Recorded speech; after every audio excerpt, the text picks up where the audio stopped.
ناپاک عورتیں ناپاک مردوں کے لیے ہیں اور ناپاک مرد ناپاک عورتوں کے لیے، اور پاک عورتیں پاک مردوں کے لیے ہیں اور پاک مرد پاک عورتوں کے لیے۔ یہ پاک لوگ ان جھوٹوں کی باتوں سے بری ہیں اور ان کے لیے بخشش اور نیک روزی ہے۔ مومنوں، اپنے گھروں کے سوا دوسرے لوگوں کے گھروں میں گھر والوں سے اجازت لیے اور ان کو سلام کیے بغیر داخل نہ ہوا کرو، یہ تمہارے حق میں بہتر ہے، اور ہم یہ نصیحت اس لیے کرتے ہیں کہ شاید تم یاد رکھو۔ پھر اگر تم گھر میں کسی کو موجود نہ پاؤ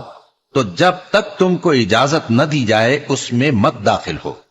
اور اگر یہ کہا جائے کہ اس وقت لوٹ جاؤ تو لوٹ جایا کرو، یہ تمہارے لیے بڑی پاکیزگی کی بات ہے،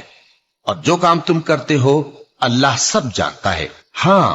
اگر تم کسی ایسے مکان میں جاؤ جس میں کوئی نہ بستا ہو اور اس میں تمہارا اسباب رکھا ہو تو تم پر کچھ گناہ نہیں، اور جو کچھ تم ظاہر کرتے ہو اور جو پوشیدہ کرتے ہو اللہ کو سب معلوم ہے۔